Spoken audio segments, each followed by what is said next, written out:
വികൃതിയായ ടിപ്പൻ എന്ന tipper lorry. ടിപ്പൻ ഒരു പാട്ട് വികൃതിയാണ്. ഈ കഥ തുടങ്ങുന്നതേ അവന്റെ വികൃതിയെ കുറിച്ച് ഓർത്തിട്ടാ. വികൃതി എന്ന് പറഞ്ഞാ എന്റെ അമ്മോ പമ്പര വികൃതി. ടിപ്പന്റെ വികൃതികൾ കാരണം ആർക്കും റോഡിലിറങ്ങി നടക്കാനോ ഓടാനോ കഴിയുമായിരുന്നില്ല. ഉദാഹരണത്തിന് റോഡിലൂടെ സമാധാനമായിട്ട് പോകുന്ന ഒരു സ്കൂട്ടർ ഉണ്ടായിരുന്നേ. ഇത് ദൂരേന്ന് കണ്ട ടിപ്പന് ഒരു കുസൃതി തോന്നി. അവൻ പെട്ടെന്ന് പാഞ്ഞു വന്ന് എന്ന് ഉറക്കെ അങ്ങൊരു ശബ്ദം ഉണ്ടാക്കി.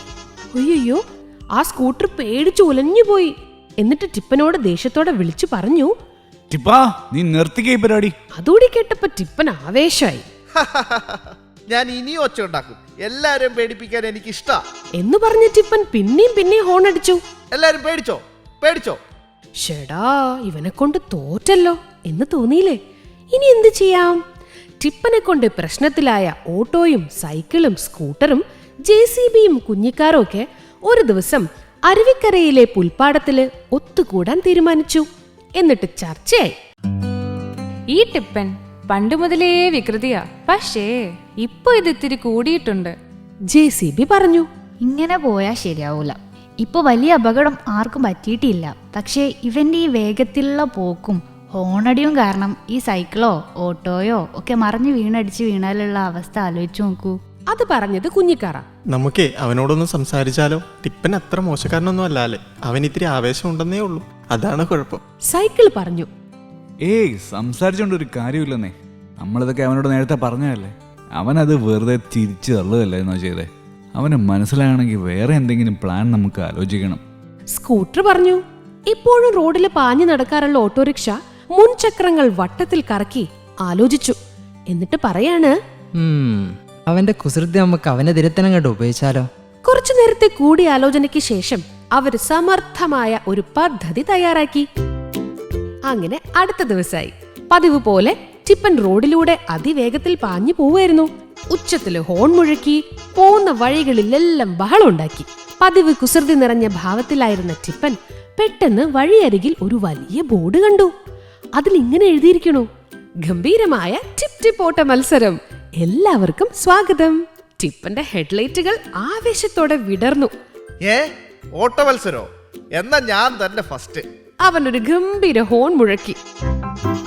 രണ്ടാമതൊന്നും ആലോചിക്കാതെ ടിപ്പൻ എഞ്ചിൻ ഇരപ്പിച്ച് മുന്നോട്ട് കുതിച്ചു. എന്നാൽ ആ ഓട്ടപ്പാത ഒരു പ്രത്യേക പദ്ധതിയുടെ ഭാഗമായി ഒരുക്കിയതായിരുന്നുവെന്ന് ഈ കാറ്റടിച്ച റബ്ബർ താറാവുകൾ, മരങ്ങളിൽ കെട്ടിയ വർണ്ണ ബലൂണുകൾ, ഫിനിഷിംഗ് ലൈനിനടുത്തുള്ള ഒരു വലിയ ബൗൺസി കാസിൽ എന്നിങ്ങനെ കുറെ തടസ്സങ്ങൾ ആ വഴിയിൽ നിറയെ ഉണ്ടായിരുന്നു. ജയിക്കാനായി കുതിച്ചു പാഞ്ഞ ടിപ്പൻ താൻ ആ തമാശയുടെ നടുവിലേക്കാ പോകുന്നതെന്ന് തിരിച്ചറിഞ്ഞേയില്ല.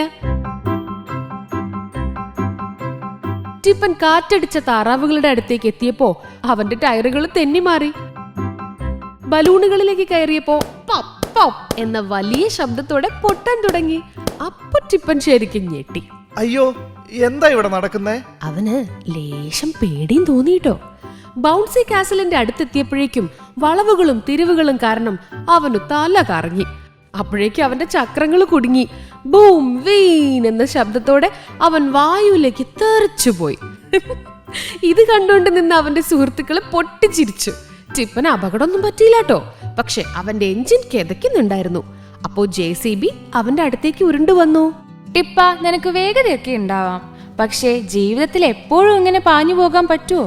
ചിലപ്പോഴൊക്കെ വേഗത കുറച്ച് നീ എന്താ ചെയ്യുന്നതെന്ന് ആലോചിക്കുക വേണം. സ്കൂട്ടർ പറഞ്ഞു.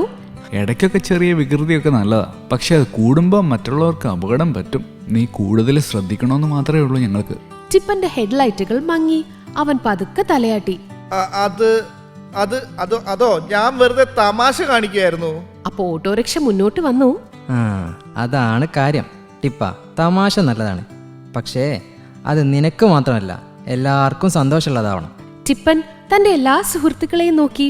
അവർക്ക് അവനോട് ദേഷ്യമൊന്നുമില്ലായിരുന്നു കേട്ടോ. അപ്പോ ടിപ്പൻ ഒരുപാട് നാളുകൾക്ക് ശേഷം മൃദുവായി ഹോൺ മുഴക്കി.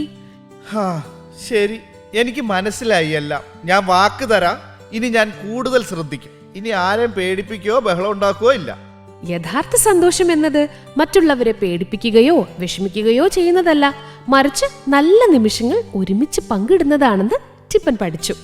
എന്നാ മനസ്സുകൊണ്ടിപ്പോഴും ടിപ്പൻ ഒരു കുസൃതിക്കാരൻ തന്നെയാണ്. അവൻ ഇനിയും വികൃതി കാട്ടോ? മനോരമ ഓൺലൈൻ MKT-ലേക്ക് ഇടയ്ക്കിടയ്ക്ക് വന്ന് നോക്കിക്കോളൂട്ടോ. ഇനിയും കഥകൾ കേൾക്കാം.